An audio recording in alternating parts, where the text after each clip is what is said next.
نحمده ونصلي على رسوله الكريم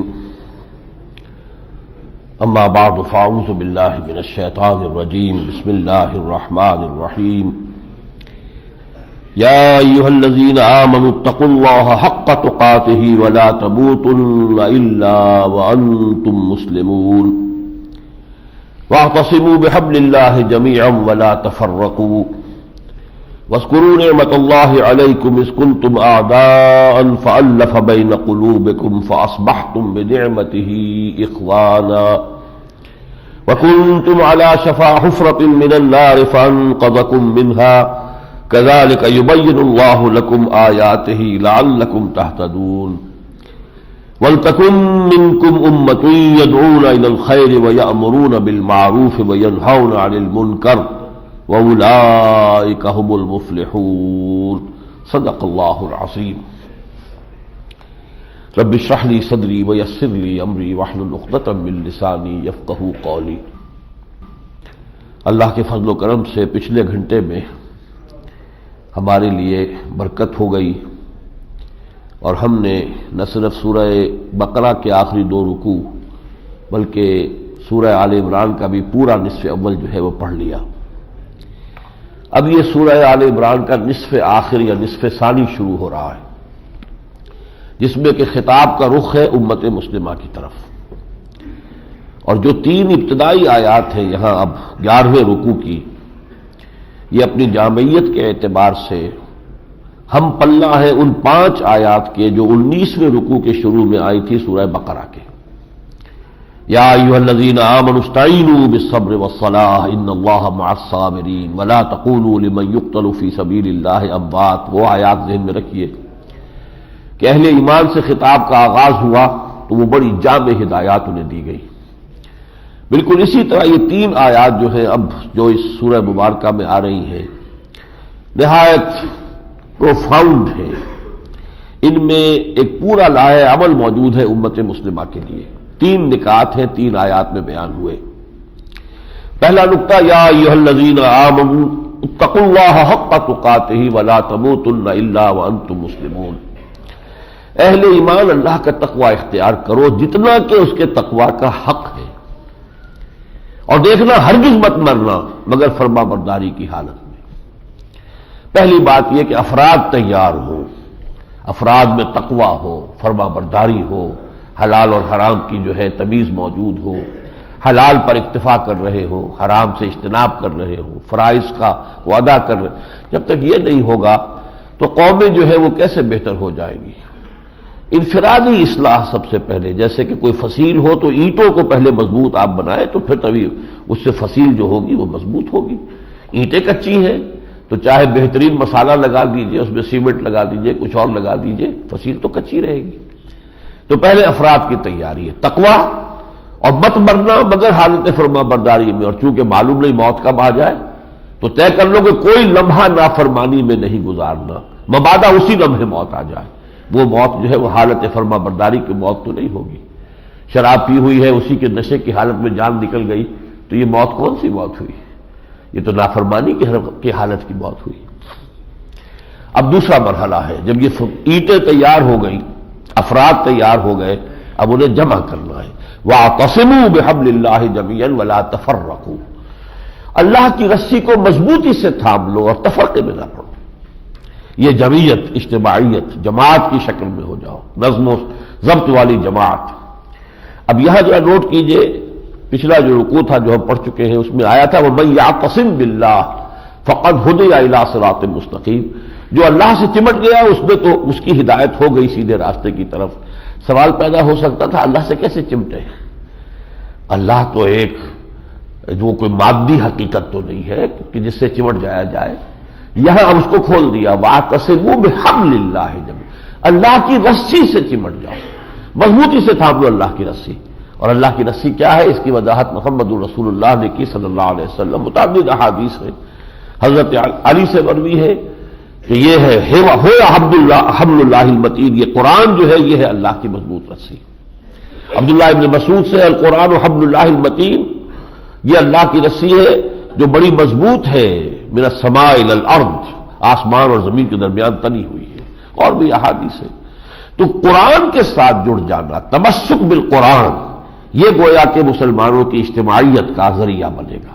جتنا قرآن سے جڑے ہوں گے ذہنی ہم آہنگی ہو گئی، افکار ایک جیسے ہوں گے، مقاصد ایک جیسے ہو جائیں گے، آئیڈیل آپ کا وہی ہوگا، آئیڈیالوجی وہی ہوگی۔ اور ظاہر بات ہے کہ یہ انسانوں کو جمع کرنے کے لیے ضروری ہے پہلے نظریات اور خیالات اور مقاصد کی ہم آہنگی ہو، تبھی کوئی اتحاد جو ہے پائیدار ہو سکتا ہے، ورنہ کوئی مصنوعی اتحاد جتنے بنتے رہے ہمارے ہاں آپ کو معلوم ہے ان کا جو حشر ہوتا ہے وہ تو سب کے سامنے ہے۔ وَاعْتَصِمُوا بِحَبْلِ اللَّهِ جَمِيعًا وَلَا تَفَرَّقُوا۔ اب یہاں خاص طور پر ذکر کیا جا رہا ہے عرب میں کتنی خانہ جنگی رہتی تھی، جڑتے رہتے تھے، کہیں پانی پینے پلانے پہ جھگڑا، کہیں گھوڑا آگے بڑھانے پہ جھگڑا، یہ جھگڑے چل رہے تھے۔ خاص طور پر یثرب کے دونوں قبیلے جو تھے، جو بعد میں مدینۃ النبی بنا، مدینہ منورہ ہم اسے کہتے ہیں، پہلے یثرب نام تھا اس کا، وہاں اوس اور خزرج کے درمیان 100 سال سے جنگ چلی آ رہی تھی، نسل بعد نسل، انہوں نے ان کے آدمی مار دیے، انہوں نے ان کے مار دیے، یہ قتل جیسا ہوتا ہے ہمارے دیہات کے اندر چلتا ہے، 100 سال سے چلا آ رہا تھا۔ لیکن حضور کے آنے کے بعد اللہ تعالیٰ کے فضل و کرم سے شیر و شکر ہو گئے۔ وَاذْكُرُوا نِعْمَتَ اللَّهِ عَلَيْكُمْ إِذْ كُنتُمْ أَعْدَاءً، یاد کرو اللہ کے اس انعام کو جو تم پر ہوا جبکہ تم دشمن تھے۔ فَأَلَّفَ بَيْنَ قُلُوبِكُمْ، تو اللہ نے تمہارے دلوں میں الفت پیدا کر دی، محبت پیدا کر دی۔ فَأَصْبَحْتُمْ بِنِعْمَتِهِ إِخْوَانًا، اور تم اللہ کی نعمت سے، اللہ کے فضل و کرم سے بھائی بھائی بن گئے۔ وَكُنْتُمْ عَلَى شَفَا حُفْرَةٍ مِّنَ النَّارِ فَأَنقَذَكُم مِّنْهَا، اور تم تو آگ کے گڑھے کے کنارے تک پہنچ چکے تھے، یعنی تباہی کے آخری سرے تک پہنچے ہوئے تھے کہ بس اب گڑھے میں گرنے والے تھے، اللہ نے تمہیں اس سے بچا لیا۔ كَذَلِكَ يُبَيِّنُ اللَّهُ لَكُمْ آيَاتِهِ لَعَلَّكُمْ تَهْتَدُونَ، اسی طرح اللہ تعالیٰ تمہارے لیے اپنی آیات کو واضح کر رہا ہے تاکہ تم ہدایت اخذ کر سکو۔ آج ہم جہاں پہنچے ہوئے ہیں، ملت اسلامیہ پاکستان شفا حفرۃ من النار، آگ کے گڑھے کے کنارے پر کھڑے ہوئے ہیں، جس طریقے سے جکڑے ہوئے ہیں ہم ان قرضوں کے اندر، اب اللہ تعالیٰ ہی ہمیں اس سے نجات دے۔ اور اس کا راستہ پھر کیا ہے؟ اب تیسری آیت آئی، یہ جو جمعیت وجود میں آئے گی، قرآن مجید تمہیں جوڑ کر ایک بنیاد مرصوص بنا دے گا، یہ جمعیت کیا کام کرے گی؟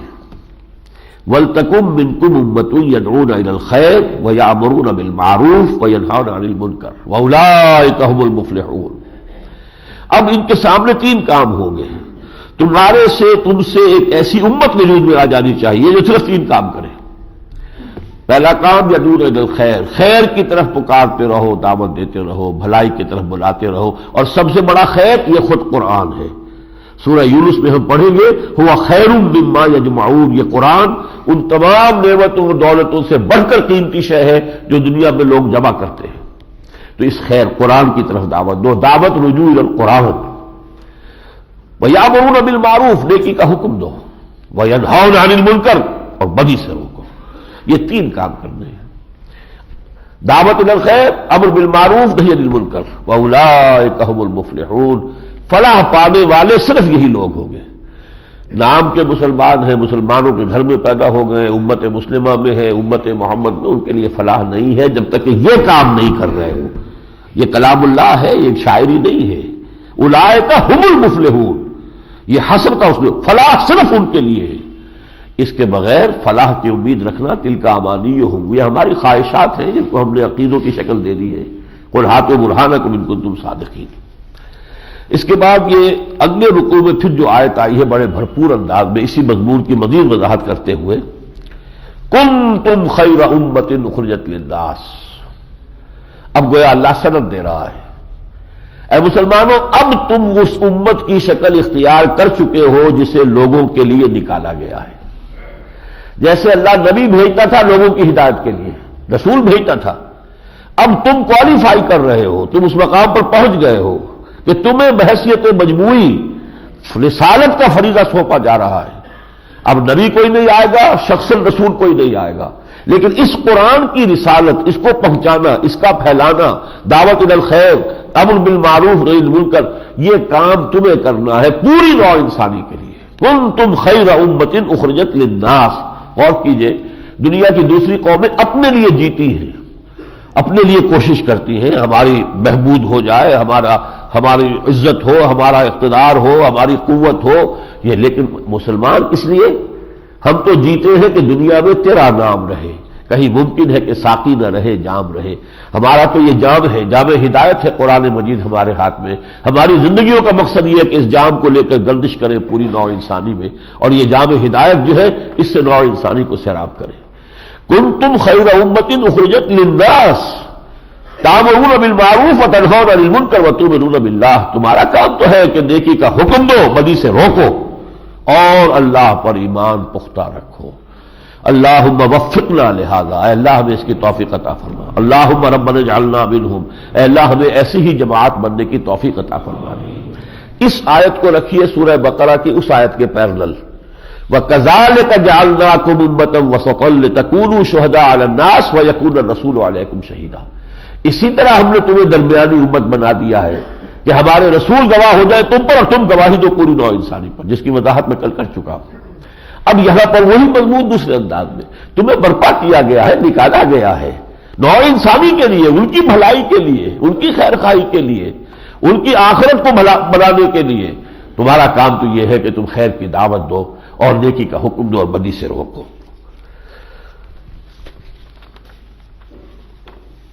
اس کے بعد ایک ہدایت آئی ہے اگلے رکوع میں، کیونکہ اب بڑی کشمکش کا دور شروع ہو چکا تھا. یا ایھا الذین آمنوا لا تتخذوا بطانۃ من دونکم لا یالونکم خبالا. اے اہل ایمان، تم اپنے بھیدی اور اپنے دلی اور جگری دوست مت بناؤ سوائے اپنے ہی میں سے لوگوں کو. یعنی چونکہ عرصے سے رہ رہے تھے، 3 قبیلے یہود کے موجود تھے، بنو قینقاع، بنو نذیر، بنو قریظہ. 2 قبیلے یہ تھے جو یمن سے آ کر آباد ہوئے تھے، اوس اور خزرج. ان کے آپس کے تعلقات تھے، دوستیاں تھیں، اٹھنا بیٹھنا تھا، تمدنی اور تہذیبی جو ہے آپس میں مراسم تھے. اب اسلام کا جب معاملہ آ گیا تو اب مرحلہ یہ ہے کہ ایک تصادم ان کے درمیان چل رہا ہے. تو مسلمانوں کو روکا جا رہا، اب ان سے دوستی نہ کاٹو، ان کو اپنے بھیدی نہ بناؤ، اس لیے کہ تم سمجھ رہے ہو کہ اب یہ دوستی ہماری ثابت چل رہی ہے. لا یالونکم خبالا، یہ تمہارے لیے کسی برائی میں کوئی کمی نہیں کرتے. ودوا ما عنتم، انہیں تو محبوب ہے وہ شے جو تمہیں مشکل میں ڈال دے. قد بدت البغضاء من افواہہم، ان کے منہوں سے بھی ان کی دشمنی اور ان کا عناد جو ہے وہ ظاہر ہو چکا ہے. وما تخفی صدورہم اکبر، اور جو ان کے سینوں کے اندر مخفی ہے وہ اس سے بھی بڑا ہے. ان کے اندر دشمنی ہے، یہ تمہارے خلاف جو ہے بڑے سے بڑا قدم اٹھانے سے جو ہے کہیں ہچکچائیں گے نہیں. تم یہ سمجھ گئے ہو کہ یہ ہمارے وہی پرانے دوست ہیں، ہمارے تو پرانے خاندانی مراسم چلے آ رہے ہیں. یہ تمہارا ان کے ساتھ دوستانہ تعلق جو ہے یہ گویا کہ ایک پوائنٹ آف ویکنس بن جائے گا امت مسلمہ کے لیے. یہ چیز جو ہے مسلمانوں کی جمعیت کے لیے مضر ہو سکتی ہے. ہاں انتم اولئک تحبونہم ولا یحبونکم، یہ تم ہو جو ان سے محبت کرتے ہو لیکن وہ تم سے محبت نہیں کرتے. وَتُؤْمِنُونَ بِالْكِتَابِ كُلِّهِ، تم تو پوری کی پوری اور ساری کتابوں کو مانتے ہو، قرآن کو بھی، تورات کو بھی، انجیل کو بھی.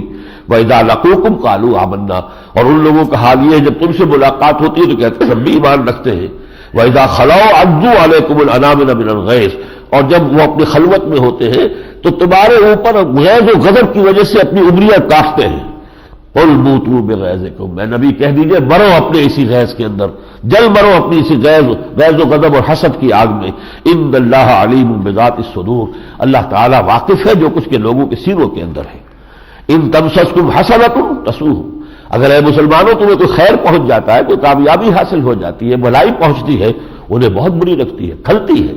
وَإِن تُصِبْكُمْ سَیِّئَةٌ یفرحوا بِہَا، تمہیں کوئی تکلیف آتی ہے، کوئی مصیبت آ جاتی ہے، کوئی نقصان پہنچتا تو بڑے خوش ہوتے ہیں.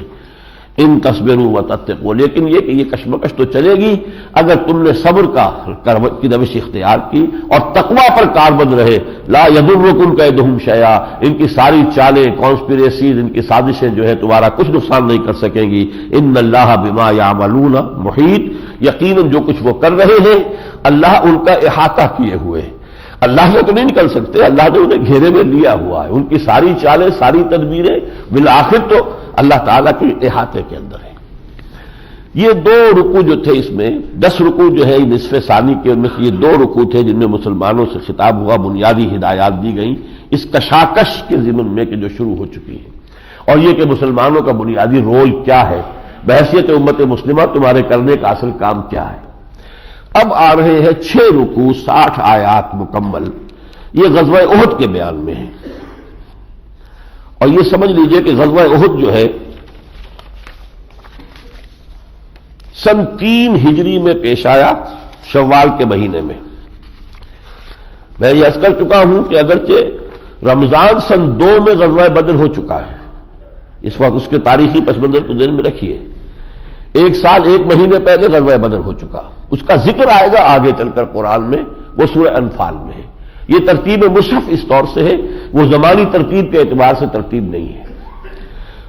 یہ جو شکست ہوئی تھی زبردست قریش کو، اور 70 سرکردہ ان کے لیڈر مارے گئے تھے بدر میں، اس کی وجہ سے ان کے اندر جو ہے انتقام کی آگ بڑھتی ہوئی تھی۔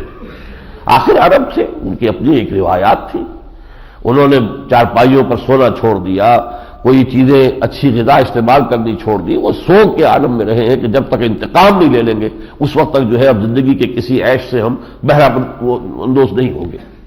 بہرحال اگلے ہی سال پھر 3000 کا لشکر تیار کر کے، اب ابو جہل تو مر چکا تھا، اور بھی بڑے بڑے، عتبہ ابن ربیعہ بھی مر چکا تھا، وہ تو سب واصل جہنم ہو چکے تھے بدر کے میدان میں۔ اب ابو سفیان تھے، میں اس لیے ادب سے نام لے رہا ہوں کہ بعد میں وہ ایمان لے آئے، لیکن یہ کہ بہرحال اس وقت تک اب وہ سربراہ تھے قریش کے، ان کی سرکردگی میں یہ لشکر آیا۔ اس نے پڑاؤ ڈال دیا آ کر دامن احد میں۔ یہ شمال میں ہے، اگرچہ جنوب سے آیا تھا لشکر تو جنوب میں پڑاؤ ہونا چاہیے تھا، لیکن جنوب میں حرات ہے، وہ لاوے کی چٹانوں سے بنے ہوئے میدان ہیں جن پر گھوڑے اور اونٹ چل نہیں سکتے، اس لیے یہ شمال میں جانا پڑتا ہے، اور مدینے کے وہاں احد ہے۔ وہاں جب یہ صورتحال حضور کے سامنے آئی تو حضور نے مشورہ کیا۔ حضور کا کوئی ذاتی رجحان بھی یہی تھا کہ مدینے میں قلعہ بند ہو کر دفاع کیا جائے، اور یہی بات عبداللہ ابن ابی نے بھی کہی۔ اب یہ اتفاق کی بات ہے، عبداللہ ابن ابی جو منافقین کا سردار تھا، بات اس کی بھی وہی تھی، نیتیں مختلف ہوتی ہیں، بات ایک ہو سکتی ہے، لیکن یہ کہ جب عام مسلمانوں کے سامنے معاملہ رکھا تو انہوں نے کہا، جوش و خروش کا مظاہرہ کیا کہ ہم اس طرح عورتوں کی طرح بند ہو کر اور مقابلہ کریں، ہمیں تو کھل کر میدان میں مقابلہ کرنا ہے، ہمیں شہادت چاہیے، شہادت ہے مطلوب و مقصود مومن، نہ مال غنیمت نہ کشور کشائی، تو ہم تو میدان میں چل کر لڑیں گے۔ حضور نے ان کی رائے پر فیصلہ کر دیا، تو حضور نکلے 1000 کی نفلی لے کر مدینے سے، لیکن اگلی ہی صبح جب وہ لشکر آمنے سامنے ہوئے ہیں تو عبداللہ ابن ابی 300 آدمی لے کر واپس ہو گیا، یعنی یہ 300 منافق تھے، عبداللہ ابن ابی کے ساتھی تھے۔ اس سے آپ اندازہ کر سکتے ہیں کہ 3 سال میں مدینے کے اس مسلمان معاشرے میں نفاق کا پودا کتنا جو ہے وہ پروان چڑھ چکا تھا، کہ تقریباً تہائی نفری جو ہے وہ منافقین پر مشتمل تھی۔ وہ چلے گئے، اور اس کے نتیجے میں 2 اور بھی اہل ایمان میں سے 2 اور گھرانے تھے، ان کو بھی وقتی طور پر تھوڑا سا تزلزل پیدا ہوا، لیکن پھر اللہ نے ان کو حوصلہ دیا، وہ جمے رہے۔ اللہ کا وعدہ تھا، جیسے بدر کا وعدہ تھا کہ اللہ تمہیں فتح دے گا، اس میں بھی تھا کہ فرشتے ہم بھیجیں گے، لہذا تھوڑی سی جنگ کے بعد ہی مسلمانوں کو فتح ہو گئی۔ اور یہ لشکر جو ہے حالانکہ 1 اور 4 کی نسبت ہے، اب ادھر 700 ہے ادھر 3000 ہے، تو گویا کہ 1 اور 4 سے بھی زیادہ کا معاملہ ہے، 7 چوکے تو 2800 ہوتے ہیں، وہ ہے 3000۔ لیکن یہ ہے کہ ان کے بھگدڑ جب مچی ہے تو اب ایک غلطی ہو گئی، حضور نے جو مسلمانوں کے لشکر کے پشت پر ایک درہ سا تھا پہاڑ میں، اس درے پر 50 تیر انداز مقرر کر دیے تھے، ایسا نہ ہو کہ دشمن یہاں سے ہماری پشت پر سے بھی حملہ آور ہو جائے، تو 2 طرف سے، جس کو پنسر موومنٹ کہتے ہیں، کہ 2 طرف سے شکنجے میں ہمیں نہ لے لیا جائے، لہذا 50 جو وہاں تیر انداز مقرر کیے، انہیں حکم تھا کسی صورت میں تم نے یہاں سے نہیں ٹلنا، چاہے تم یہ دیکھو کہ ہم سب ہلاک ہو گئے اور ہمارا گوشت پرندے نوچ نوچ کر کھا رہے ہیں، لیکن پھر بھی تم نے یہاں سے نہیں ہلنا۔ ہوا یہ کہ جب انہوں نے دیکھا یہ تو فتح ہو گئی، اب اختلاف ہو گیا۔ جو ان کے کمانڈر تھے وہ ڈٹے رہے کہ نہیں ہٹنا یہاں سے، بھگ مت جاؤ، لیکن لوگوں نے کہا، تعویل کر لی اپنے طور پر کہ حضور نے تو شکست کی صورت میں کہا تھا، یہ تو فتح ہو گئی ہے، لہذا چلو ہم بھی مال غنیمت جمع کرنے میں اب ہم بھی لگ جاتے ہیں۔ خالد ابن ولید تھے اس میں کفار کے لشکر کے جو کیولری کے انچارج تھے، گھڑ سوار جو تھے، ان کا رسالے کے افسر خالد ابن ولید، اب وہ بھی بعد میں ایمان لے آئے ہیں، سیف اللہ نے ان کو خطاب دیا ہے۔ اس وقت صورت یہی تھی، کفار کی طرف سے آئے تھے، ان کی عقابہ اور جو عقابی نگاہ تھی اس نے دیکھ لیا کہ اب وہ درہ خالی ہے، تو ادھر تو ہمیں شکست ہو گئی ہے پیچھے سے۔ انہوں نے پورے پہاڑ کا احد کا چکر لگایا اپنے اس رسالے کے ساتھ، 100 گھوڑوں کی جو بھی نفری ان کے پاس تھی، اور پشت پر سے جو حملہ آور ہوئے ہیں، تلپٹ ہو گیا معاملہ۔ پھر یہ ہے کہ مسلمانوں کے 70 افراد شہید ہو گئے۔ حضرت حمزہ شہید ہو گئے، مصعب بن عمیر شہید ہو گئے، حضور شدید زخمی ہوئے، دندان مبارک شہید ہوئے، حضور پر غشی طاری ہوئی، اتنا خون بہہ گیا۔ پھر یہ کہ لڑکا چاروں طرف سے تھا کہ کس طرح حضور کو ختم کر دیا جائے، افواہ بھی اڑ گئی کہ حضور کا انتقال ہو چکا۔ چنانچہ ایک مرحلے پر حضرت عمر تلوار چھوڑ کر بیٹھ گئے کہ اب جب حضور کا انتقال ہو گیا تو اب کیا کہے کے لیے ہمیں لڑنا ہے۔ یہ کیفیت مسلمانوں پر جو آئی ہے ایک بہت بڑی جو سمجھیے آزمائش، بہت بڑی آزمائش، بہت بڑی آزمائش۔ لیکن اس کے بعد پھر یہ ہوا ہے کہ حضور نے پھر مسلمانوں کو حکم دیا کہ پہاڑ کے اوپر چڑھ جاؤ۔ تو جب کوہ احد پر چڑھ گئے تو اب یہ دامن میں فوج تھی، اگرچہ اس وقت بھی کچھ لوگوں نے کہا ابو سفیان سے کہ ہمیں پہاڑ کے اوپر چڑھ کر ان کو ختم کر دینا چاہیے، یہ تو بالکل ختم ہو چکے ہیں اس وقت، ہم آگے چلیں ان کا پیچھا کریں اور پہاڑ پر جا کر انہیں ختم کریں۔ ابو سفیان نے کہا نہیں، اب یہ اللہ کی طرف سے ہوتا ہے۔ اس نے کہا کہ اندیشہ ہے وہ اوپر ہے، اوپر سے وہ پتھراؤ بھی کریں گے، یہ بھی کریں گے، یہ اس میں زیادہ ہمارا لاس ہو جائے گا، لہذا وہ چلے گئے۔ کوئی فیصلہ کن فتح انہیں حاصل نہیں ہوئی، لیکن مسلمانوں کو ایک بہت بڑا چرکا لگ گیا۔ اس کا نتیجہ کیا نکلا کہ وہ جو ساکھ بن گئی تھی غزوہ بدر کی فتح کہ 313 نہتے جو ہے انہوں نے 1000 مسلح لوگوں کو جو ہے شکست دے دی تھی اور اس کے پورے عرب کے اندر دھوم مچ گئی تھی، اب وہ ساکھ جو ہے وہ ایک دم وہ ڈگمگا گئی، اور اس کی وجہ سے جو مسلمانوں کے دل اور حوصلے بھی پست ہونے لگے۔ تو ان 6 رکوعوں میں آپ دیکھیں گے کہ کچھ واقعات کا بھی تذکرہ ہے، اس جنگ کے دوران جو واقعات پیش آئے ان آیات کو تو میں چھوڑوں گا، اتنا وقت ہمارے پاس نہیں ہے، لیکن ایک مین تھیم جو ہے کہ یہ آزمائش جو آتی ہے یہ کیوں آتی ہے؟ اے مسلمانوں تمہیں یہ شکست عارضی جو ہو گئی تھی کیوں ہو گئی تھی؟ اور پھر یہ کہ ہم یہ کر سکتے تھے کہ تمہاری غلطی کے باوجود ہم کنڈول کر دیتے، معاف کر دیتے اور کوئی تمہارے اوپر یہ سختی نہ آتی، لیکن ہم نے چاہا کہ تم اب اس آزمائش میں مبتلا ہو جاؤ۔ اس کی حکمت کیا ہے، اس کا فلسفہ کیا ہے؟ تو یہ مضامین ہے جو بنیادی طور پر ان رکوعوں کے اندر آئے ہیں۔ آغاز ہوتا ہے اس کا وَإِذْ غَدَوْتَ مِنْ أَهْلِكَ تُبَوِّئُ الْمُؤْمِنِينَ مَقَاعِدَ لِلْقِتَالِ۔ اے نبی ذرا یاد کیجئے اس وقت کو جب کہ آپ نکلے تھے اپنے گھر والوں کے پاس سے صبح کے وقت، اور آپ اہل ایمان کو مورچوں پر بٹھا رہے تھے، واللہ سمیع علیم، اور اللہ تعالیٰ سب کچھ سننے والا اور جاننے والا ہے۔ اس کے بعد جو ہے کہ لوگوں نے کہا اور اللہ تعالیٰ کی طرف سے بھی پھر یہ بشارت آ گئی کہ اللہ کے فرشتے آئیں گے اور مدد ہوگی۔ لیکن یہ کہ صورتحال جو ہے وہ میں نے تفصیل چونکہ آپ کو کسی قدر بتا دی ہے، حالت جو ہے وہ الٹ گئی۔ اس میں کہیں حضور صلی اللہ علیہ وسلم کی بھی زبان مبارک سے یہ الفاظ نکل گئے، جب آپ کے چہرہ مبارک پر وار پڑا ہے، دندان مبارک شہید ہوئے ہیں، اور یہ جو رخسار کی ہڈی ہے چونکہ یہ اس کے اوپر وار پڑا تھا تو خون کا فوارہ چھوٹا ہے اور اتنا خون بہا ہے کہ آپ بے ہوش ہو گئے۔ اس وقت آپ کی زبان سے الفاظ نکل گئے کیف یہدی اللہ قوما خضبوا وجہ نبیہم بالدم، اللہ ایسی قوم کو کیسے ہدایت دے گا جس نے اپنے نبی کے چہرے کو خون سے رنگ دیا۔ یہ بات بھی اللہ کو پسند نہیں آئی۔ ذرا اندازہ کیجیے، العبد عبد وان ترقى، بندہ بندہ ہی ہے چاہے کتنا ہی بلند مقام ہو جائے، والرب رب وان تنزل، رب رب ہے، اس کی شان اپنی ہے۔ لہذا فرمایا لیس لک من الامر شیء او یتوب علیہم او یعذبہم فانہم ظالمون، اے نبی آپ کے ہاتھ میں کوئی اختیار نہیں ہے، یہ ہمارا پروگیٹو ہے، ہم چاہیں گے تو انہیں عذاب دیں گے، چاہیں تو ہم ان کے توبہ قبول کر لیں گے۔ آپ اندازہ کیجئے وہی خالد ابن ولید ہے اور اسی کو اللہ تعالیٰ حضور سے خطاب دلوا رہے ہیں، خالد سیف من سیوف اللہ، یہ اللہ کی تلواروں میں سے ایک تلوار ہے۔ تو دامن وہ جو طائف میں ہوا تھا حضور نے دعا نہیں کی تھی، کوئی بد دعا نہیں کی تھی، حالانکہ فرشتہ آ گیا تھا کہ آپ اگر کہیں اللہ تعالیٰ نے مجھے بھیجا ہے ملک الجبال پہاڑوں کا فرشتہ ان دونوں پہاڑوں کو ٹکرا دوں جس کے مابین یہ طائف کی بستی آباد ہے، نہیں فرمایا نہیں، ہرگز نہیں، کیا پتہ اللہ تعالیٰ ان کی اگلی نسلوں کو ایمان کی اسلام کی توفیق دے۔ یہاں یہ اس وقت جو بھی جذبات کی ایک کیفیت ہوئی، بہرحال بشریت سے خالی نہیں ہوتا نبی بھی، اور اگر کہیں کوئی خطا ہو جاتی ہے تو اللہ تعالیٰ فوراً اس کی اصلاح فرما دیتا ہے، یہی محفوظیت اور معصومیت ہے۔ تو فرمایا لیس لک من الامر شیء، آپ کا اختیار کوئی نہیں ہے، او یتوب علیہم او یعذبہم، اللہ تعالیٰ چاہے گا تو ان کی توبہ قبول کر لے گا، انہیں رجوع کرنے کی توفیق دے گا، چاہے گا تو عذاب دے گا، فإنہم ظالمون، اس لیے کہ ظاہر بات ہے کہ وہ ظالمین میں سے ہے، اس میں تو کوئی شک نہیں ہے۔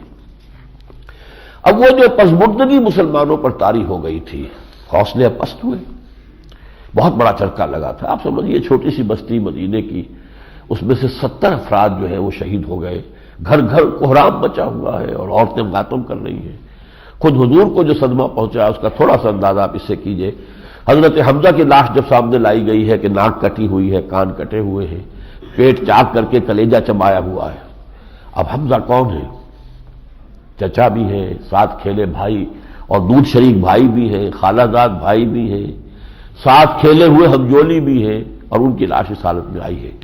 بہرحال وہ کوہ ہمالہ، صبر کا کوہ ہمالہ کہیے، اس وقت وہ اپنے جذبات کو قابو میں رکھا ہے. لیکن جب مدینے میں آئے ہیں اور انصار کے گھرانوں سے لوگوں کی، خواتین کے رونے کی آوازیں آ رہی تھی، تو آپ کی زبان سے بھی الفاظ نکل گئے، اما حمزہ تو فلا بواکی لہو، ہائے حمزہ کے لیے تو کوئی رونے والی بھی نہیں ہے. اس لیے کہ حمزہ تو مہاجرین میں سے ہے نا، اب یہاں رشتہ دار تو نہیں ہے ان کے. اگر کہیں حمزہ مکے میں ہوتا اور وہاں اس کا ساتھ یہ معاملہ ہوا ہوتا تو طوفان بچا ہوتا. عبد المطلب کا بیٹا حمزہ، اس کے ساتھ یہ معاملہ ہوا. لیکن یہ تو یہاں پہ تو صورتحال اور ہے. پر اس صورتحال میں اب اللہ تعالیٰ کی طرف سے مسلمانوں کی ہدایت و رہنمائی کے لیے پہلی بات فرمائی، وَلَا تَهِنُوا وَلَا تَحْزَنُوا وَأَنْتُمُ الْأَعْلَوْنَ إِن كُنتُم مُؤْمِنِينَ. مسلمانوں گھبراؤ نہیں، نہ سستی دکھاؤ، نہ غم کھاؤ، نہ کوئی کم ہمتی کا مظاہرہ کرو. ہمارا پختہ وعدہ ہے تم ہی غالب آؤ گے، تم ہی سربلند ہوگے اگر تم مومن ہوئے. یعنی یہ کہ یہ کچھ اونچ نیچ تو ہوتی ہے.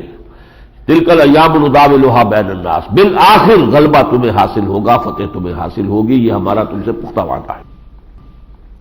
ان یمسسکم قرح فقد مس القوم قرح مثلہ. دیکھو اگر آج تمہیں چرکا لگا ہے، زخم لگا ہے، تمہارے 70 شہید ہو گئے، تو تمہارے دشمنوں کو بھی تو ایسا ہی چرکا لگ چکا ہے.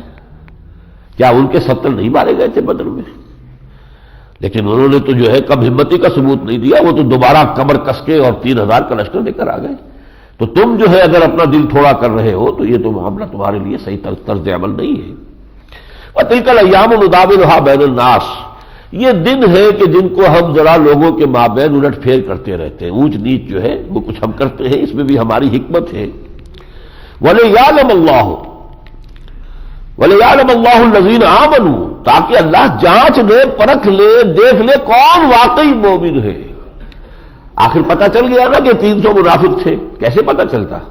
اگر یہ آزمائش کی گھڑی نہ آئی ہوتی تو منافق کیسے ممیز ہوتے؟ وہ تو مسلمانوں میں شامل تھے، نمازیں پڑھتے تھے، مسجد نبوی میں سب کچھ تھا. اور یہ کہ یہاں اب کون کتنا ثابت قدم ہے، ثابت معلوم ہو گیا نا. وَيَتَّخِذَ مِنكُمْ شُهَدَاءَ، اللہ تم میں سے اپنے لیے گواہ بنا لینا چاہتا ہے. وَاللَّهُ لَا يُحِبُّ الظَّالِمِينَ، اللہ ظالموں سے محبت نہیں کرتا. یہ نہ سمجھو کہ کفار سے اور مشرکین سے کوئی محبت ہے اسے، جس کی وجہ سے کہ اس نے عارضی طور پر ہی صحیح انہیں کوئی فتح دے دی ہے. وَلِيُمَحِّصَ اللَّهُ الَّذِينَ آمَنُوا، اللہ چاہتا اہل ایمان کو بالکل پاک کر دے. تمحیص کہتے ہیں کسی چیز کو چھانٹ کر علیحدہ کر دینا. بحث و تمحیص، آپ پہلے کریدتے ہیں زمین کو، پھر یہ کہ اس میں سے جو بھی کنکر نکلے ہیں پھر ان کو اپنے ایک خاص قسم کے کنکر آپ کو چاہیے تو پھر پھٹک کر ان کنکروں کو علیحدہ کرتے ہیں. تو اب یہ کہ تمہارے اندر گڑبڑ ہے، کچھ مومنین صادقین بھی ہے، کچھ منافقین بھی شامل ہو گئے. قانون تو سب کے سب مسلمان ہیں، لیکن اللہ چاہتا ہے کہ اہل ایمان کو بالکل پاک اور خالص کر لے. وَيَمْحَقَ الْكَافِرِينَ، اور کافروں کو پھر مٹا دے. ام حسبتم ان تدخلوا الجنہ، اب یہ آیت سورہ بقرہ میں بھی آئی تھی. ام حسبتم ان تدخلوا الجنہ ولما یاتکم مثل الذین خلوا من قبلکم مستهم الباساء والضراء وزلزلوا حتى يقول الرسول والذین آمنوا معه متى نصر اللہ الا ان نصر اللہ قریب. اب یہاں پر بھی وہ آ گئی، ام حسبتم ان تدخلوا الجنہ، کیا تم نے سمجھا تھا کہ جنت میں داخلہ ہو جائے گا ٹھنڈے ٹھنڈے؟ وَلَمَّا يَعْلَمِ اللَّهُ الَّذِينَ جَاهَدُوا مِنكُمْ، ابھی تو اللہ نے دیکھا ہی نہیں ہے کہ تم میں سے کون واقعتاً جہاد کرنے والے ہیں. وَيَعْلَمَ الصَّابِرِينَ، ابھی اللہ نے پوری طرح امتحان لے کر نہیں دیکھا ہے کہ کون ہے حقیقت میں صبر کرنے والے. وَلَقَدْ كُنْتُمْ تَمَنَّوْنَ الْمَوْتَ مِنْ قَبْلِ أَنْ تَلْقَوْهُ، اس سے پہلے تو تم موت کی تمنائیں کیا کرتے تھے، شہادت کی موت کی آرزو کرتے تھے، اس سے پہلے کہ تم موت سے تمہاری ملاقات ہوتی. فقد رأیتموہ، اور تم نے اس موت کو بہت قریب سے دیکھ لیا ہے. وانتم تنظرون. وما محمد الا رسول، اور دیکھو محمد اس کے سوا کچھ نہیں کہ اللہ کے رسول ہیں. قد خلت من قبلہ الرسل، ان سے پہلے بھی بہت سے رسول گزر چکے ہیں. افإن مات أو قتل انقلبتم على أعقابكم، تو کیا اگر وہ فوت ہو گئے یا قتل ہو گئے تو تم اپنی ایڑیوں کے بل واپس مڑ جاؤ گے؟ محمد نے تمہیں ہدایت کا راستہ دکھایا، تم ہدایت پر آ گئے، محمد کا فرض پورا ہو گیا۔ اب محمد کا انتقال تو ہونا ہی، ایک وقت تو آئے گا، تو کیا تم اس مشن کو چھوڑ دو گے؟ یہ گویا کہ روح سخن ہے اس واقعے پر کہ بہت سے لوگوں کے دل اس افواہ پر بیٹھ گئے تھے کہ حضور کا انتقال ہو گیا، یہاں تک کہ حضرت عمر جیسا شخص جو ہے تلوار پھینک کر بیٹھ گیا۔ وما محمد الا رسول قد خلت من قبلہ الرسل افإن مات أو قتل انقلبتم على أعقابكم ومن ينقلب على عقبيه فلن يضر الله شيئا، جو کوئی اپنی ایڑی کے بل لوٹ جائے گا وہ اللہ کا کوئی نقصان نہیں کرے گا، وسيجزي الله الشاكرين، اللہ تعالیٰ بدلہ دے گا اپنے شکر گزار بندوں کو۔ وما كان لنفس ان تموت الا باذن الله كتابا مؤجلا، اور کسی جان پر موت وارد نہیں ہو سکتی مگر اللہ کے اذن سے، اور ہر ایک کی موت کا وقت معین ہے، لکھا ہوا ہے۔ وَمَن يُرِدْ ثَوَابَ الدُّنْيَا نُؤْتِهِ مِنْهَا، اب جو کوئی دنیا کو چاہتا ہے ثواب، کوئی مال غنیمت کی طلب میں جو ہے وہ آیا ہوا ہے تو اسے وہی کچھ ملے گا۔ وَمَن يُرِدْ ثَوَابَ الْآخِرَةِ نُؤْتِهِ مِنْهَا، اور جو واقعتاً آخرت کا ثواب چاہتا ہے، وہاں کا اجر چاہتا ہے، ہم اس میں سے ان کو دیں گے، وَسَنَجْزِي الشَّاكِرِينَ، اور ہم شکر کرنے والوں کو بدلہ دیں گے۔ وَكَأَيٍّ مِّن نَّبِيٍّ قَاتَلَ مَعَهُ رِبِّيُّونَ كَثِيرٌ، اور کتنے ہی نبی ایسے گزرے ہیں جن کے ساتھ ہو کر اللہ والوں نے جنگ کی ہے۔ تم پہلے ہی تو نہیں ہو، محمد کوئی نئے نبی نئے نویلے رسول نہیں ہے، ما کنت بدعا من الرسل، ان سے پہلے آ چکے، اگر 313 رسول ہے تو 312 تو آ چکے حضور سے پہلے۔ بعض روایات میں آیا رسولوں کی تعداد 313 ہے، نبیوں کی تعداد 1.25 لاکھ ہے، تو اس حوالے سے کتنے ہی نبی آئے، کتنے رسول آئے، اور اس سے پہلے بھی حق و باطل کے مارکے ہوتے رہے۔ تو یہ لیکن جو ان کے ساتھ تھے، انہوں نے نبی کے ساتھ جب ہو کر جنگ کی اللہ کے راہ میں، فما وہنوا لما اصابہم، تو جو تکلیفیں بھی ان پر آئیں اس پر انہوں نے ہمت نہیں ہاری۔ لما اصابہم فی سبیل اللہ، اللہ کی راہ میں جو تکلیف بھی ان پر آئی، وما ضعفوا، نہ وہ سست ہوئے، وما استکانوا، اور نہ انہوں نے ہمت ہاری۔ واللہ یحب الصابرین، واللہ یحب الصابرین، اللہ تو صبر کرنے والوں سے محبت کرتا ہے۔ وما كان قولهم الا ان قالوا، اور ان کا قول تو یہی تھا ہر حال میں، انہوں نے یہی کہا ربنا اغفر لنا ذنوبنا واسرافنا فی امرنا، اے رب ہمارے بخش دے ہمارے لیے ہمارے گناہ اور ہماری خطائیں، اور ہم سے اگر کوئی زیادتی ہو گئی ہے ہمارے معاملے میں، وثبت اقدامنا، ہمارے قدموں کو جما دے، وانصرنا علی القوم الکافرین، اور ہمیں کافروں پر کے خلاف ہماری مدد فرما۔ فآتاہم اللہ ثواب الدنیا وحسن ثواب الآخرہ واللہ یحب المحسنین، تو اللہ تعالیٰ نے انہیں دنیا کا ثواب بھی دیا، دنیا کی کامیابی بھی دی، اور آخرت کا بہترین ثواب عطا فرمایا، اور یقیناً اللہ محبت کرتا ہے محسنین سے۔ اب اس کے بعد جو آیت ہے 16ویں رکوع میں، یہ بہت ہی جامع ہے، اس پورے معاملے پہ تبصرہ ہے کہ مسلمانوں یہ دیکھو یہ تمہیں عارضی شکست سے دوچار کیوں ہونا پڑا، ہم نے وعدہ خلافی نہیں کی، ہمارا وعدہ تھا کہ مدد آئے گی تمہیں فتح مل جائے گی، فتح ہو گئی تھی۔ وَلَقَدْ صَدَقَكُمُ اللَّهُ وَعْدَهُ، دیکھو مسلمانوں تم سے اللہ نے اپنا وعدہ سچا کر دیا تھا، اِذْ تَحُسُّونَهُم بِإِذْنِهِ، جبکہ تم ان کو کاٹ رہے تھے، وہ جس طرح کی گاجر اور مولی کاٹی جاتی ہے اللہ کے اذن سے، اس طرح تم کاٹ رہے تھے۔ حَتَّى إِذَا فَشِلْتُمْ، یہاں تک کہ جب تم ڈھیلے پڑے، ڈسپلن، جب ڈسپلن کے اندر ڈھیل دی تم نے، حکم نہیں مانا اپنے اس کمانڈر کا، لوکل کمانڈر کی خلاف ورزی کی، حضور کے حکم کی تو تعویل کر لی، چلیے کہ حضور نے شکست کی صورت میں بتایا تھا یہاں تو فتح ہو گئی ہے، پر جو لوکل کمانڈر وہ تو انسسٹ کر رہا ہے، اور ظاہر بات ہے ڈسپلن میں تو آپ کو پابندی کرنی ہے لوکل کمانڈر کی۔ حتی اذا فشلتم، جبکہ تم نے ڈھیلے پن کا ثبوت دیا، وتنازعتم فی الامر، اور تم جھگڑے آپس میں، اور تم نے یہ جو ہے تعویل کی اور اختلاف کیا، وَعَصَيْتُم مِّن بَعْدِ مَا أَرَاكُم مَّا تُحِبُّونَ، اور تم نے نافرمانی کی اپنے اس کمانڈر کی، اس کے بعد کہ اللہ نے تمہیں وہ چیز دکھا دی جو تمہیں پسند ہے، فتح یا مال غنیمت، دونوں مفہوم ہو سکتے ہیں۔ جو تمہیں پسند ہے مال غنیمت، میرے نزدیک مال غنیمت یہاں نہیں ہے مراد، بلکہ فتح پسند ہے تمہیں، اس لیے کہ مال غنیمت کا قانون غزوہ بدر کے بعد آ چکا تھا۔ اس سے پہلے ہمیشہ یہ ہوتا تھا جو جس کے ہاتھ جو چیز آ گئی وہ اسی کی ہے، لہذا سب دوڑتے تھے جلد سے جلد جتنا بھی ہم سمیٹ سکیں سمیٹ لیں، لیکن غزوہ بدر کے بعد ہو چکا تھا سارا مال جمع کرو، 5واں حصہ بیت المال کا، اور باقی 4 حصے جو ہے وہ مجاہدین میں تقسیم ہو جائیں گے، جو سوار ہے اس کو دوہرا حصہ، جو پیدل ہے اسے اکیلا حصہ، برابر برابر۔ لہذا اب مال غنیمت کے لیے بھاگ دوڑ کرنے کی ضرورت نہیں تھی. ہر ایک کو اطمینان ہونا چاہیے تھا کہ ہمارا حصہ تو ہمیں مل جائے گا چاہے ہم یہاں کھڑے رہیں. لیکن فتح جو ہے اصل میں جب یہاں دنیاوی کامیابی کو آدمی مقصود بنا لے گا تو اس سے خطا ہو جائے گی. تصور یہ رہنا چاہیے کہ کامیابی صرف آخرت کی کامیابی ہے. دنیاوی کامیابی مقصود نہیں ہے. اللہ تعالیٰ دے دے نور علی نور، اس کا فضل ہے، اس کا کرم ہے، لیکن نہیں، ہمیں جو مطلوب ہے وہ در حقیقت آخرت کی کامیابی ہے. من بعد ما اراکم ما تحبون منکم من یرید الدنیا ومنکم من یرید الآخرہ. تم کچھ گڑبڑ سے ہو، ابھی تم میں سے ایسے لوگ بھی ہیں کہ جن کا اصل مقصود دنیا ہے، اور ایسے بھی ہے کہ جن کا اصل مقصود آخرہ ہے. ثم صرفکم عنہم لیبتلیکم.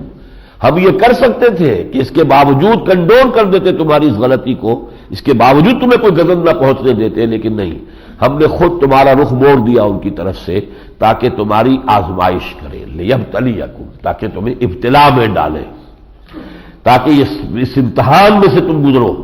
ورنہ یہ کہ آج کنڈول کر دیں گے، یہ کمزوری تو جو کی تو رہے گی.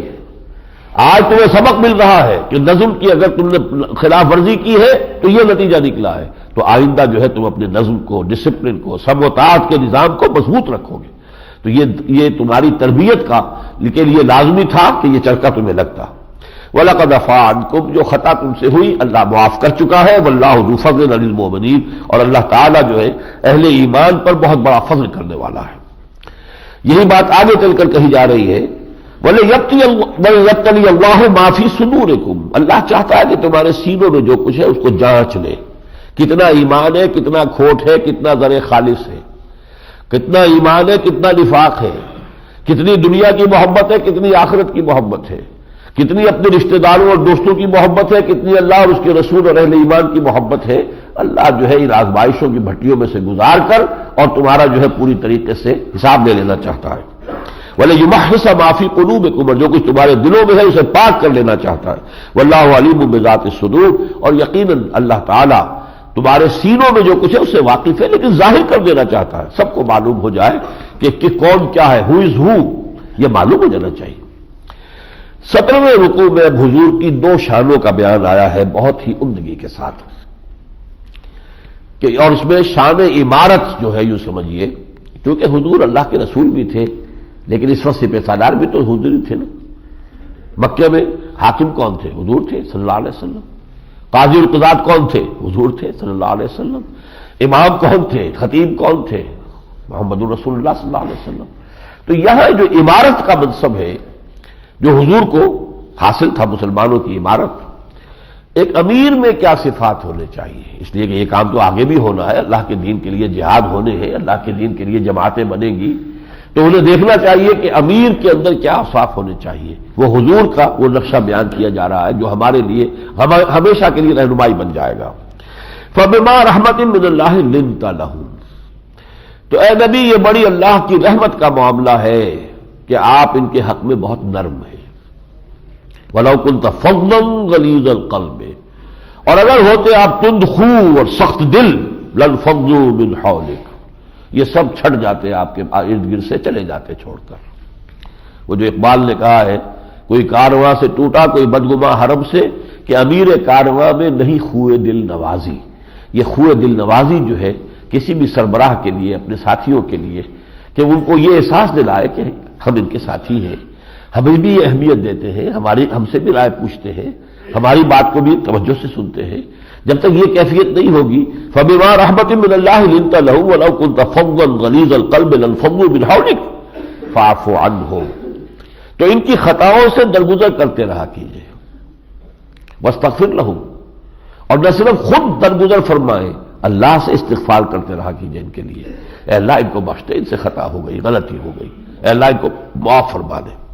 وَشَاوِرْهُمْ فِي الْأَمْرِ، اور انہیں اپنے مشورے میں شامل رکھیے. یہ نہیں کہ چونکہ انہوں نے ایک مرتبہ یہ معاملہ کیا تھا لہذا آئندہ سے ان کی کوئی بات نہیں سنی جائے گی، نہیں، مشاورت میں شامل رکھیے.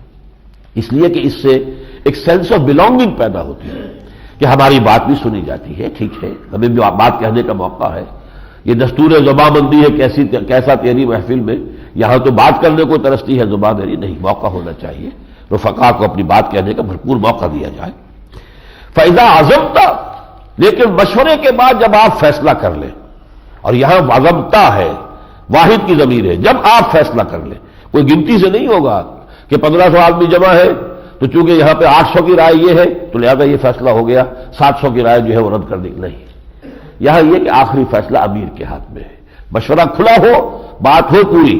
فیضا عزمتا، جب آپ فیصلہ کر لیں، فتوکل علی اللہ، تو اللہ پر توکل کیجئے، ان اللہ یحب المتوکلین، یقیناً اللہ تعالیٰ توکل کرنے والوں سے محبت کرتا ہے۔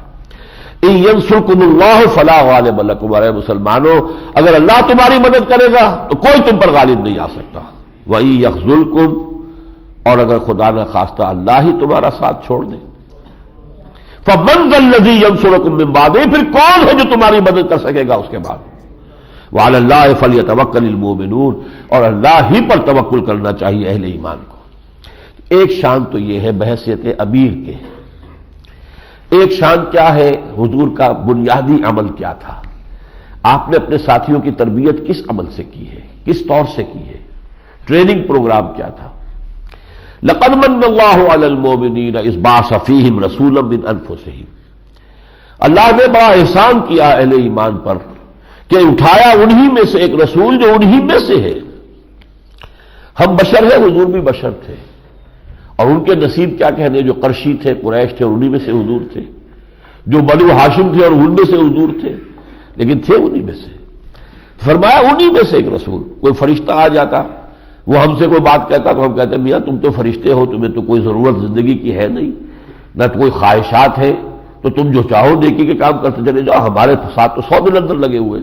لیکن یہ کہ انسانوں ہی میں سے رسول بھیجے ہیں، ان کے ساتھ بھی وہ سارے تقاضے تھے، پیٹ انہیں بھی لگا ہوا تھا، بھوک انہیں بھی لگتی تھی، غزوہ احزاب میں پتھر آپ نے بھی باندھا ہے اپنے پیٹ پر، اور خون جو فوارہ چھوٹا ہے آپ کے زخم لگنے سے بھی، تو آپ انہی میں سے ایک شخص کو رسول بنایا ہے۔ اور وہ کیا کرتا ہے، یتلو علیہم آیاتہ، 2 دفعہ یہ مضمون آ چکا ہے سورہ بقرہ میں۔ حضرت ابراہیم اور اسماعیل کی دعا کیا تھی، ربنا وبعث فیہم رسولا منہم یتلو علیہم آیاتک ویعلمہم الکتاب والحکمہ ویزکیہم۔ پھر 18ویں رکوع میں آیا، کما ارسلنا فیکم رسولا منکم یتلو علیکم آیاتنا ویزکیکم ویعلمکم الکتاب والحکمہ۔ اب تیسری مرتبہ آ رہا ہے۔ یہ 4 ہیں الفاظ کے جو نہایت اہم ہیں، اور ان میں حضور کا بنیادی طریقے تعلیم و تربیت، وہ کیا ہے، اللہ کی آیات پڑھ کر سنائی جائے، اس لیے کہ آیات قرآنیہ ہی منبع اور سرچشمہ ہے ایمان کا، یقین کا۔ وہ جنس نہیں ایمان جسے لے آئے دکان فلسفہ سے، ڈھونڈے سے ملے گی عاقل کو یہ قرآن کے سپاہوں۔ پھر یزکیہم، جب ایمان دل میں پیدا ہو جائے گا تو تزکیہ خود بخود ہو جائے گا۔ پتہ جھڑ میں پتے جھڑ جاتے ہیں کہ نہیں درختوں پر سے، اسی طریقے سے برے اعمال در حقیقت جسم کے اندر، دماغ میں، دل میں برائیاں ہیں جس کی وجہ سے برے اعمال کا ظہور ہو رہا ہے، دماغ اور دل کی صفائی ہو جائے گی، یہ سب برائیاں جھڑ جائیں گی۔ یزکیہم ویعلمہم الکتاب والحکمہ، اور تعلیم دیتا ہے انہیں کتاب اور حکمت کی۔ وَإِن كَانُوا مِن قَبْلُ لَفِي ضَلَالٍ مُّبِينٍ، اور اس سے پہلے تو یقیناً تم بڑی کھلی گمراہی کے اندر مبتلا تھے۔ پھر فرمایا وہی فلسفہ، وما اصابکم یوم التقى الجمعان فباذن اللہ، دیکھو جو کچھ یہ 2 لشکر جب آپس میں بھڑے تھے جس روز، یعنی یہ غزوہ احد، تو جو کچھ تم پر پڑا ہے وہ اللہ کے اذن کے بغیر نہیں آیا ہے۔ یہ جو عارضی شکست ہوئی ہے یہ بھی اذن رب کے بغیر، اذن رب کے بغیر تو پتہ بھی نہیں ہلتا، تو اللہ کے اذن کے بغیر نہیں ہے۔ وما اصابکم یوم التقى الجمعان فباذن اللہ ولیعلم المؤمنین، وہی فلسفہ دوبارہ اللہ دیکھ لینا چاہتا ہے کون ہے حقیقی مومن، یقین رکھنے والے، ولیعلم الذین نافقوا، اللہ چاہتا ہے کہ چھلنی لگا دے، منافق علیحدہ ہو جائے۔ وہ ہو گئے، 300 چلے گئے، نمایاں ہو گئے، لوگوں کو معلوم ہو گیا کون کیا ہے۔ حالانکہ مسجد نبوی میں جب حضور خطبہ دینے کھڑے ہوتے تھے تو یہ عبداللہ ابن ابی چونکہ سردار تھا، بڑا خزرج کا سردار تھا، اور حضور کی آمد سے پہلے اس کی تاج پوشی ہونے والی تھی، وہ یثرب کا بادشاہ اس کے بنانے والے تھے۔ حضور آ گئے، بے تاج بادشاہ آ گیا صلی اللہ علیہ وسلم، تو اس کے وہ سارے خواب چکناچور ہو گئے، لہذا اس کو شدید دشمنی تھی حضور سے۔ لیکن وہ اپنی چودراہٹ جتانے کے لیے جب حضور خطبہ دینے کھڑے ہوتے تھے تو پہلے خود کھڑا ہوتا تھا، دیکھو لوگوں یہ اللہ کے رسول ہیں، ان کی بات بڑی توجہ سے سننا، لیکن یہ کہ دل میں اس کے ایمان نہیں تھا۔ اب یہ چھلنی لگی ہے تو پتہ چلا نا کہ کون کیا ہے، عبداللہ ابن ابی کی حقیقت کیا ہے۔ وَلِيَعْلَمَ الَّذِينَ نَافَقُوا، اللہ جان لینا چاہتا ہے کہ کون منافق ہے۔ وَلَا تَحْسَبَنَّ، اب یہ وہ آیت پھر آ گئی ہے جو سورہ بقرہ میں ہم پڑھ چکے تھے، وَلَا تَقُولُوا لِمَن يُقْتَلُ فِي سَبِيلِ اللَّهِ أَمْوَاتٌ بَلْ أَحْيَاءٌ وَلَٰكِن لَّا تَشْعُرُونَ، یاد ہے 19ویں رکوع کی، یہاں ہمیں وَلَا تَحْسَبَنَّ الَّذِينَ قُتِلُوا فِي سَبِيلِ اللَّهِ أَمْوَاتًا، ہرگز مت سمجھنا ان کو جو اللہ کی راہ میں قتل ہو جائیں کہ وہ مردہ ہیں، بل احیاء، نہیں وہ زندہ ہیں، عند ربہم یرزقون، وہ تو اپنے رب کے پاس رزق پا رہے ہیں، اللہ کی نعمتوں میں سے بہرہ اندوز ہو رہے ہیں۔ اس لیے کہ سمجھ لیجئے جو اللہ کی راہ میں قتل ہو جائے اس کا معاملہ یوم قیامت کے لیے مؤخر نہیں کیا جاتا، ڈائریکٹ اس کا داخلہ جنت میں ہے۔ وہ معاملہ جو ہے عالم برزخ اس پر نہیں آتا، اس کا معاملہ تو جو کا تو سیدھے، بغیر کسی درمیانی کسی اور مرحلے کے۔ تو وہ تو اپنے رب کے پاس پہنچ گئے، وہاں رب کی جو رزق ہے اس کی نعمتیں ہیں اس سے مستفید ہو رہے ہیں، فرحین بما آتاہم اللہ من فضلہ، خوشیاں منا رہے ہیں، اور وہ جو اللہ نے اپنے فضل سے انہیں وہاں عطا کر دیا ہے، وَيَسْتَبْشِرُونَ بِالَّذِينَ لَمْ يَلْحَقُوا بِهِم مِّن خَلْفِهِمْ، اور وہ خوش وقت ہو رہے ہیں ان لوگوں کے ذکر سے جو ابھی ان کے ساتھ شامل نہیں ہوئے، پیچھے رہ گئے، کاش وہ بھی جلد از جلد آئیں، دیکھیں اللہ کی نعمتیں جو ہیں ان سے بہرور ہوں، ہمارے وہ ساتھی، ہمارے وہ بھائی جو ابھی اس نعمت سے جو ہے محروم ہیں۔ اللہ خوف علیہم ولا هم يحزنون، کہ آخری انجام تو یہی ہے کہ ان کے لیے نہ کوئی خوف ہے اور نہ کوئی حزن۔ یستبشرون بنعمت من اللہ وفضل، وہ تو خوشیاں منا رہے ہیں اللہ تعالیٰ کی نعمتوں اور اس کے فضل میں، وان اللہ لا یضیع اجر المؤمنین۔ یہ بحث جو ہے جو 6 رکوعوں پر مشتمل ہے، اب یوں سمجھیے کہ اس کا اختتام ہو رہا ہے۔ ولا يحسبن الذين كفروا انما نملي لهم خير لانفسهم، ہرگز نہ سمجھے یہ کافر کہ جو ڈھیل ہم انہیں دے رہے ہیں تو یہ ان کے حق میں بہتر ہے۔ ڈھیل تھوڑی سی مل گئی نا، مسلمانوں کو ایک چرکا لگا کر چلے گئے تو تھوڑے وقت کے لیے ان کے اندر ایک دوبارہ کانفیڈنس پیدا ہو گیا۔ انما نملی لہم، ہم ان کو یہ ڈھیل اس لیے دے رہے لیزدادوا اثما، کہ اور گناہ جمع کر لیں اور وہ بڑے سے بڑے عذاب کے مستحق بنتے چلے جائیں۔ یہ ڈھیل ان کے لیے خیر نہیں ہے، ان کے لیے شر ہے۔ ولا يحسبن الذين كفروا انما نملي لهم خير لانفسهم انما نملي لهم ليزدادوا اثما ولهم عذاب مهين، ان کے لیے اہانت آمیز رسوا کن عذاب ہے۔ ما كان الله ليذر المؤمنين على ما انتم عليه، اور اے مسلمانوں دیکھو اللہ کا یہ طریقہ نہیں ہے کہ جو حالت تمہاری ہے اسی پر تمہیں چھوڑے رکھے، حتی یمیز الخبیث من الطیب، وہ تمہارے درمیان چھانٹی کر لینا چاہتا ہے، کتنا مواد پاکیزہ ہے، کتنے مومنین صادقین ہوئے اور کتنا یہاں پہ گندگی جمع ہو گئی ہے منافقین کی شکل میں۔ قانونی طور پر تو سب مسلمان ہیں، تم بھی مسلمان وہ بھی مسلمان، لیکن حتی یمیز الخبیث من الطیب، پاک کو ناپاک سے علیحدہ کر دینا چاہتا ہے۔ وما كان الله ليطلعكم على الغیب، اور یہ اللہ کا طریقہ نہیں ہے کہ تمہیں غیب پر مطلع کر دے، نبی کو تو کرتا ہے، نبی کو تو معلوم تھا کہ کس کے دل میں نفاق ہے، لیکن یہ کہ یہ علم غیب اللہ اپنے نبی کو دیتا ہے۔ ولكن اللہ یجتبی من رسلہ من یشاء، اپنے رسولوں میں سے جس کو چاہتا ہے اس کا علم دے دیتا ہے، غیب کا جتنا علم چاہتا ہے رسولوں کو دیتا ہے، لیکن عام لوگوں کو نہیں دے سکتا۔ تمہیں کیسے معلوم ہوتا یہ منافق ہے اگر یہ امتحان نہ ہوتا اور آزمائش نہ ہوتی؟ فآمنوا باللہ ورسلہ، پس ایمان لاؤ اللہ پر اور اس کے رسولوں پر، وإن تؤمنوا وتتقوا، پھر اگر تم ایمان پر قائم رہو گے، تقوی پر قائم رہو گے، فلکم اجر عظیم، تمہارے لیے بہت بڑا اجر ہوگا۔ ولا يحسبن الذين يبخلون بما آتاهم الله من فضله هو خيرا لهم، اور وہ لوگ کہ جو بخل کر رہے ہیں اس مال کے بارے میں جو اللہ نے ان کو دیا ہے، وہ یہ نہ سمجھے کہ یہ ان کے لیے خیر ہے، کیونکہ جنگ ہوئی تھی، اس کے لیے ساز و سامان اسلحہ، اس کے لیے انفاق کی بھی ضرورت تھی، لہذا ایک جو ہے ادھر بھی اشارہ کر دیا گیا کہ جن لوگوں نے اس موقع پر بخل سے کام لیا اور اپنی جو ہے وہ جیبیں جو ہے وہ بند رکھی یا اپنی تجوریوں کے دروازے جو ہے وہ قفل رکھے، وہ یہ نہ سمجھے کہ مال ہمارے پاس ہے تو یہ ہمارے خیر کے لیے، بل ہوا شر لہم، یہی مال ان کے لیے عذاب کا ذریعہ بنے گا۔ سیطوقون ما بخلوا به یوم القیامہ، جس مال میں انہوں نے بخل کیا تھا اس کا توق بنا کر ان کی گردنوں میں ڈالا جائے گا قیامت کے دن۔ وَلِلَّهِ مِيرَاثُ السَّمَاوَاتِ وَالْأَرْضِ، اللہ ہی کے لیے ہے میراث، وراثت آسمانوں اور زمین کی۔ وَاللَّهُ بِمَا تَعْمَلُونَ خَبِيرٌ، اور جو کچھ تم کر رہے ہو اللہ اس سے باخبر ہے۔ یہاں 6 رکوع ختم ہو گئے، پوری 60 آیات ہے، 6 رکوع ہے۔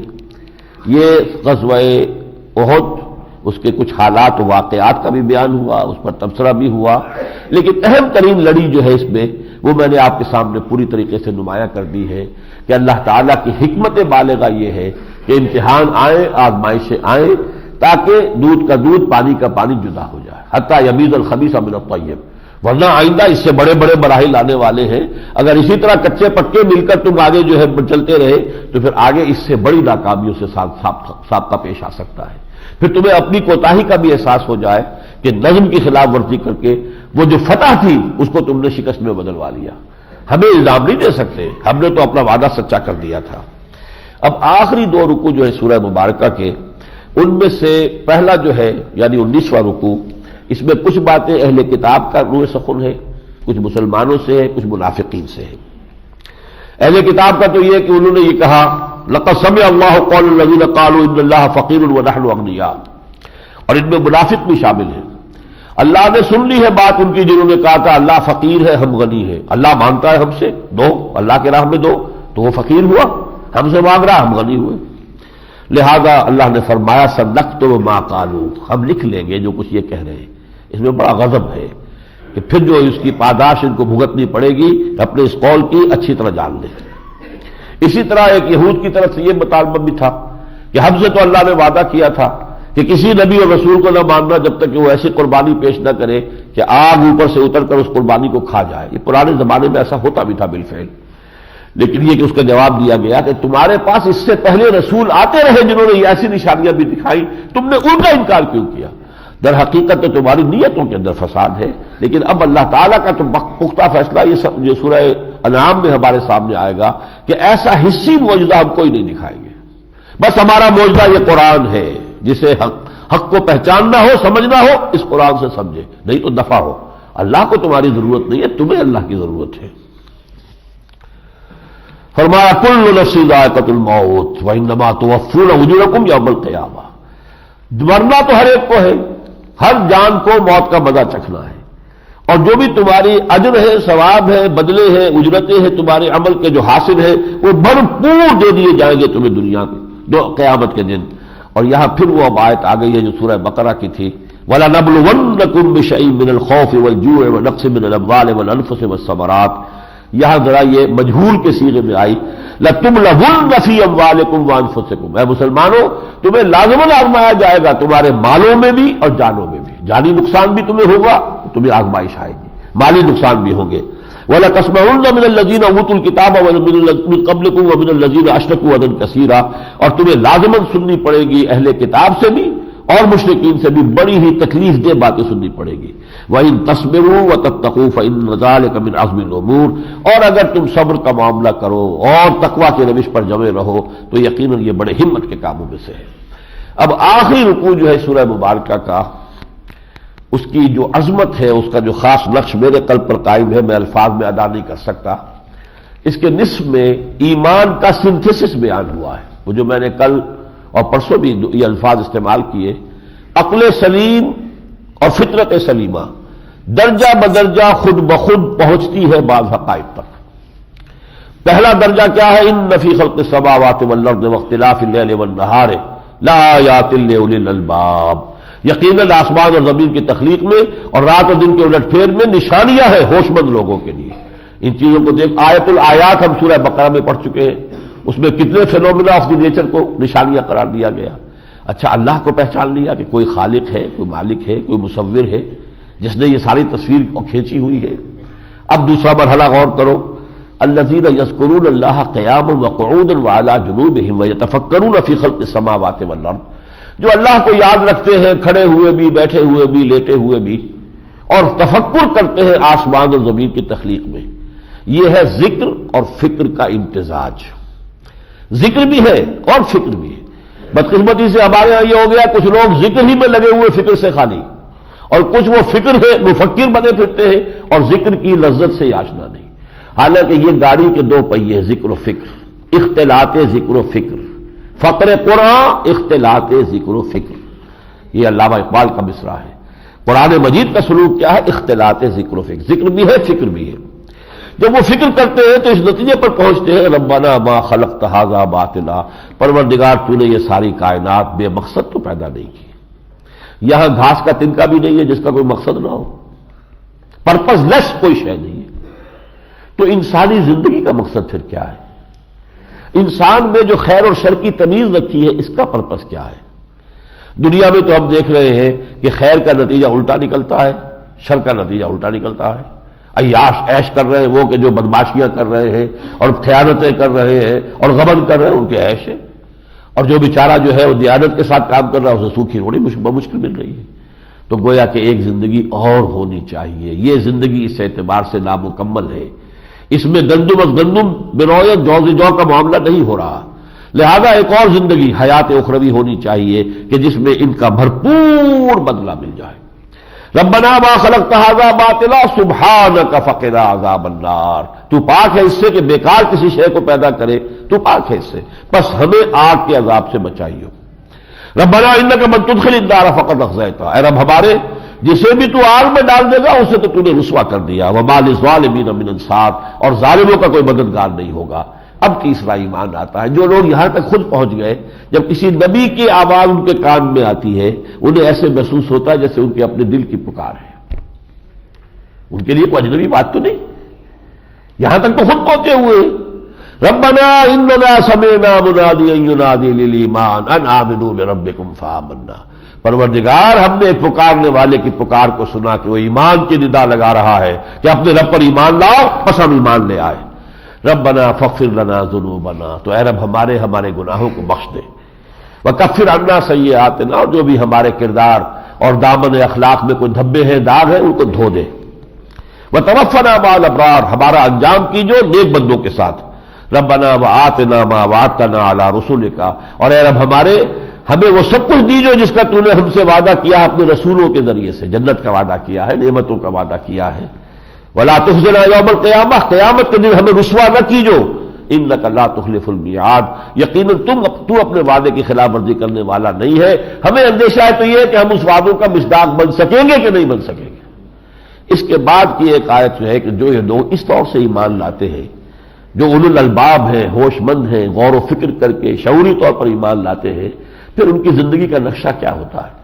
ان کا تن من دھن اللہ کے لیے ہو جاتا ہے۔ فاستجاب لهم ربهم، تو اللہ نے ان کی دعا کو قبول فرمایا، انی لا اضیع عمل عامل منکم من ذکر و انثی، میں کسی بھی عمل کرنے والے کے عمل کو ضائع کرنے والا نہیں ہوں، خواہ وہ مرد ہو خواہ عورت، بعضکم من بعض، تم سب ایک دوسرے میں سے ہی ہو، ایک ہی باپ کے بیٹے بھی ہیں بیٹیاں بھی ہیں، اور ایک ہی ماں کے بطن سے ولادت بیٹوں کی بھی اور بیٹیوں کی بھی۔ فالذین ہاجروا، تو وہ لوگ جنہوں نے ہجرت کی ہمارے لیے، واخرجوا من دیارہم، اپنے گھروں سے نکالے گئے صرف دین کی وجہ سے، وَأُوذُوا فِي سَبِيلِي، اور میرے راستے میں جنہیں ایذائیں پہنچائی گئیں، وَقَاتَلُوا، جنہوں نے میری راہ میں قتال کیا، وَقُتِلُوا، اور قتل ہو گئے، لَأُكَفِّرَنَّ عَنْهُمْ سَيِّئَاتِهِمْ، میں لازماً دور کر دوں گا ان سے ان کی برائیوں کو، وَلَأُدْخِلَنَّهُمْ جَنَّاتٍ تَجْرِي مِن تَحْتِهَا الْأَنْهَارُ، لازماً داخل کروں گا انہیں ان باغات میں جن کے دامن میں ندیاں بہتی ہوں گی، ثواب من عند اللہ، یہ بدلہ ہوگا اللہ کی طرف سے، واللہ عنده حسن الثواب، اور یقیناً اللہ ہی کے پاس ہے بہت بدلہ، اچھا بدلہ۔